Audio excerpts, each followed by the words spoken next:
سلام، میخوام یکی از خفن‌ترین جلوموهامو رایگان بهت آموزش بدم. چون این یه جلوموی تخصصی به حساب میاد، مس میزنیم تا موها رو بتونیم حجیم کنیم. شما به هر مویی تا 3 بار میتونید مس بزنید تا به اون حجمی که میخواید برسید. برای جلوموهاش 5 انگشت جدا میکنیم و از وسط اینطوری زیگزاگش میکنیم. تمام لایه‌ها رو پوش میدیم و به سمت پشت سر فرم میکنیم. این از نوار اول. لایه‌ها رو وزگیر تیجی میزنیم. میتونید با آدام سمو توی مو رد بندازین و پیچ بدین که لایه‌هاتون همه با هم دیگه ترکیب نشه. قراره فقط یه بیس طبیعی این شکلی داشته باشین که وقتی ورقیاتون میاد روش زیرش صاف نباشه. یه تیکه از مو رو ور میدارین، نوار اول رو فقط به سمت بالا یه قوس میدین. نوار بعدی رو یه ذره کج‌تر میکنید و انتهای مو رو سر میدین به سمت بالا.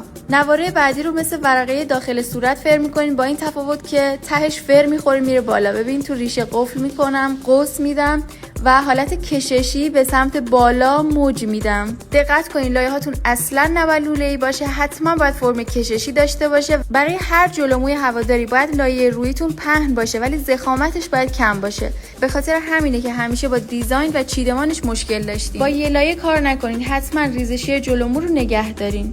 لایه اول رو به اون شکل خودش به سمت بالا فرم میدین. لایه بعدیتون رو به سمت کنار شونه میزنید. ابتدای لایه رو به سمت جلو و انتهاشو سر میدین به سمت بالا. بعد که فرم کلی رو ایجاد کردین میتونین روی دیزاینش بیشتر کار کنین. حتما ریشه لایه هاتون رو پوش بدین که هم لایه هاتون رو نگه داره و جلوموتون ریزش نداشته باشه، همین که تارای موتون رو از همدیگه باز کنه و فرم ورقه‌ای بهتون بده. میتونید لایه هاتون رو چند تیکه کنید، چون با پوش به همدیگه وصله هم خیلی طبیعی میشه، همین که از هم جدا نمیشه. دقت کنید یه نکته دیگه راجع به کشش، این که من از زیر لایه قبلی قشنگ از ریشه به سمت صورت دارم میکشم. شما شکم کارو به سمت پایین میکشین، یعنی هم جایگاه دست گرفتنتون و هم جهت کششتون اشتباهه. لایه‌های زیر رو اول میچینید، اضافه میکنید و بعد ورقه اصلی و نهایی که میشه جلوی مو رو روش دیزاین میکنید.